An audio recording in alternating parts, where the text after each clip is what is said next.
All right, so this is the Kershaw Iridium Black.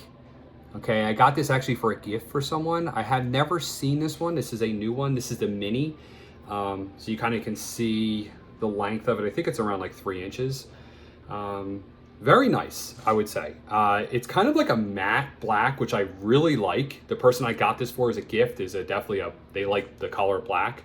You got your lanyard hole. You kind of have a deep carry clip here, but it's kind of odd because it doesn't go all the way to the top. So you're gonna have that little nub sticking out of your pocket.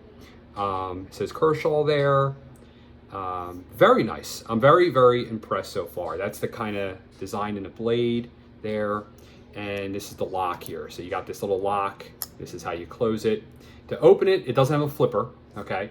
So to open it, you have to kind of get used to this, but you just put your thumb on here and you kind of gotta do that. My everyday carry one has the same opening mechanism. It's not a Kershaw, but I'm very impressed with this. It feels really good in your hands. And it looks like actually you can put the clip on both sides, so that's really nice.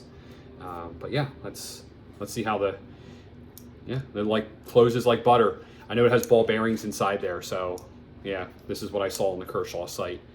Very nice knife. And that's just gravity, so it's not like there's any kind of assist closing that. Very nice. It's got little nubs here for your finger. So, Kershaw, good job. Very nice knife. D2.